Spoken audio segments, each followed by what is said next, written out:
from the perspective of Ethereum, especially with its move to proof of stake, can Ethereum fight back against the US sweeping censorship attempt? In a world where Ethereum users don't want to be censored, there may be a way to push back. Well, the annoying market is still annoying, wishy-washy and boring apart from the Bitcoin tanking Thursday night. So we're going to keep leaning into tech, policy, privacy, and other related topics until the annoying market stops being annoying. You know what? I am so glad we're in a bear market right now. And yes, it does mean that I have picked up a night job. It does mean that I have to do additional work. It does mean that I have to work my ass off to do what I love to do, which is this show and talk about cryptocurrency to you guys. It does mean life is hard right now. But what else does it mean? It means that the focus is being pointed in the correct direction. And that's what we need, guys. We need the focus pointed in the correct direction. And we need places like CoinDesk to be focused in the proper direction. And the only thing that appears to do that is a bear market. Don't worry though, there's still plenty to chew on out there. For example, we can chew on Ethereum's long-awaited transition from proof of work to proof of stake, which might actually happen soon. Or we can chew on the US Treasury Department's Office of Foreign Asset Control, adding Tornado Cash to its specifically designated nationals list because North Korean hackers allegedly used it to launder money. Since those chewables mean nothing to almost everyone, here's the more chewable translation. Ethereum is doing a big technology upgrade and the US government made it illegal to use Tornado Cash because alleged criminals used it to launder money, which only allegedly happens through Tornado Cash and not in actuality through financial institutions like HSBC. Instead of diving into details about these two topics, I think we're better served to focus on conversation topic that took place on Twitter about a potential user-activated soft fork on Ethereum because it deftly ties these two topics together well. If that means nothing to you now, just hang in there. There's a fantastic book by Jonathan Baer called The Block Size War, which outlines an important time in Bitcoin's history. It is available for free in serialized form on BitMEX's website, and it sounds like something I need to read because I haven't read this one. So adding to my list. Between August 2015 and November of 2017, Bitcoin network participants were at war with themselves regarding the size limit blocks in Bitcoin's blockchain. I remember this well. While that seems innocuous on the surface, it was a hugely contentious technical debate that eventually led to the creation of an alternative version of Bitcoin called Bitcoin Trash. I'm so good at just flying right into that one. Although the book isn't mandatory reading for those with a cursory interest in Bitcoin, I still think it's a worthwhile read. Let's skip over a lot of the detail around Bitcoin XT, Bitcoin Unlimited, Bitcoin Classic, ASIC Boost, SegWit 2x, and much, much more, and get to the climatic battle of the block size war, the activation of segregated witness, SegWit, through UASF. What SegWit did was important technologically, but what is more salient for the topic at hand was how it was activated. The diluted short summary goes like this. Miners and users run the same software, usually on different hardware with a notable difference. Miners can mine blocks, users cannot. Bitcoin miners didn't want SegWit, and users did for a variety of reasons we won't get into here. Since things get activated on Bitcoin by signaling approval, sort of like casting a vote through mined blocks, SegWit wasn't going to happen. But the users really wanted SegWit, so they took their full nodes, i.e. their Bitcoin software and hardware, which each independently verifies what Bitcoin blockchain rules are enforced, and started enforcing SegWit. The users were successful, and their actions resulted in a soft fork of the Bitcoin protocol, hence UASF. The user-activated part is obvious, but the soft fork part just means that the code modification was backwards compatible. But this column isn't about Bitcoin's UASF. It's about how proposed Ethereum UASF might potentially sidestep OFAC rot transaction censorship. As my colleague Nick D put it, Tornado Cash sanctions are spiraling into compliance nightmares.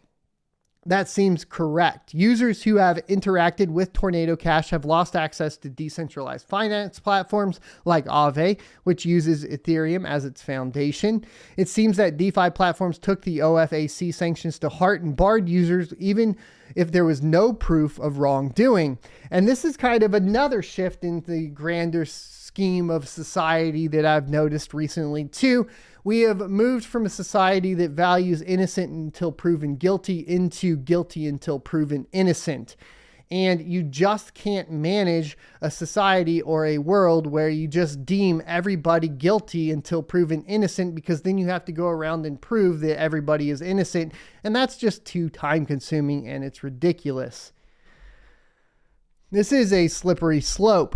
First and foremost, financial privacy is important, and it is very critically not only for criminals. Second, the immediate complicity of these platforms is troubling and wholly against the ethos of crypto.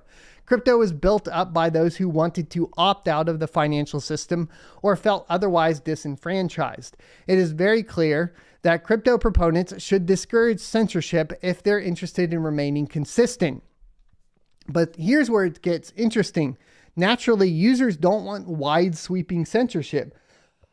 So there have been discussions circulating on Twitter about a UASF on Ethereum to combat blocklisting Tornado Cash users. There's a group that thinks Ethereum's move from proof of work to proof of stake might make UASF feasible because of what is known as slashing. In short, slashing is a way to punish validators who process Ethereum transactions that misbehave through what effectively amounts to a fine. The basics of UASF would go like this. 1. A validator complies with OFAC and censors transactions. 2. Users get angry and the validator gets slashed. The validator either reverses its behavior or leaves the network. Conversely, this can be done in the opposite direction too, I believe, after listening to the dev call on Thursday, and it probably takes some more deep diving from my part to really explain that. So I'm going to get on that. This is a very deep topic though. Except there are a few concrete problems with this scenario that critics don't like. These critics contend that running a full node, like those mentioned above, won't really be possible on Ethereum due to its immense computation requirement. Running a node on Bitcoin during its UASF was trivially easy by comparison. Once again, this is a problem, I think, in general with proof of stake too, because you are there. Yes. You'll have a consensus. You'll have the consensus and the execution, right? And then you actually have a stake in there too, which actually he talks about. So I don't need to extrapolate. Here we go. How would an individual user enforce the rules of Ethereum if they can't run their own full node? By yelling about it on the internet. Further complicating this, it takes a committing 32 ETH to run a validator on Ethereum. What does that mean? Users on Bitcoin, when they wanted to implement this, were able to run a node for free. So you were you're putting the entire power of the network into the hands of the rich. That's what you're doing at the end of the day. Since this is prohibitively expensive for most users, there are things called staking pools where users can deposit ETH into a validator pool controlled by a large validator like Lido or Coinbase. You might not know what Lido is, but you probably know what Coinbase is. And that is where we get into the crux of the issue and why I mentioned some of the issues surrounding Ethermine earlier. Ethermine has shown their hand. They've shown essentially what they are going to do. They will participate within censorship. And so if you're going into a staking pool, which is the only option for someone that doesn't have enough capital to build their own node, you have to go through basically a platform that will participate within censorship. So this is going to be an even larger issue on proof of stake. Do you see the ties here and where this becomes dangerous? Coinbase is very critically a US-based company, and OFAC is very critically a department of the US Treasury. So in a world where ETH users are trying to do a UASF to combat censorship, what happens if Coinbase Validator complies with the sanctions? Which of course they will. Same with Ethermine. well, then Coinbase's validator gets slashed. But as we mentioned above, Coinbase runs a staking pool which holds ETH from, you guessed it, the users themselves. It's a genuine catch-22. Users want to slash Coinbase's validator, which is holding ETH given to them by themselves. Of course, these users could just run their own validators, assuming they have the know-how and the capital. But if they're already staked in a staking pool, which many are, it's likely because of a lack of those two things. Cryptocurrency was about putting the power back into the hands of the people. And moving to proof of stake puts the power back into the hands of the powerful. That's what happens here. To Coinbase's credit, though, CEO Brian Armstrong has already addressed this dilemma. Lefteris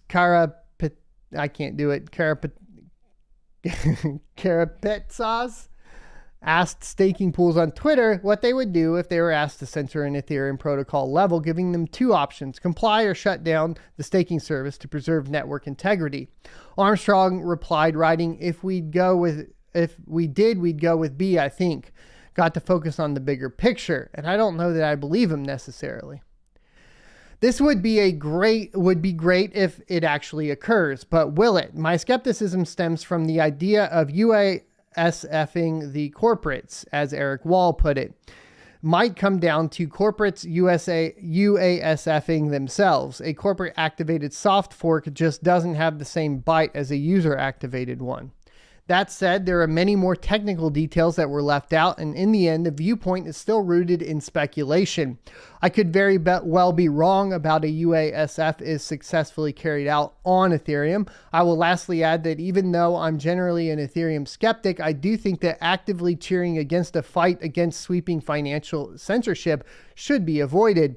It's the same battle Bitcoiners are fighting as well. I mean, at the end of the day, no matter what cryptocurrency you're a part of, I say that there are cryptocurrencies and blockchain technologies that if you're a part of and you're bullish on, you probably have misguided principles. But by and large, most people and most cryptocurrency and blockchain related technologies do share the same principles.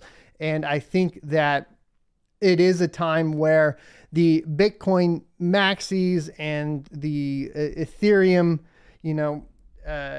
maxis or whatever, and everybody within crypto should be united in this basically fight against censorship. Thanks for checking out this clip from the Crypto Mining Show. You can check out the full episode here or more crypto content down here. Also, I'd like you to check out my locals page at sonofatech.locals.com, where you can become a member for free or choose to be a $5 a month supporter that unlocks additional content.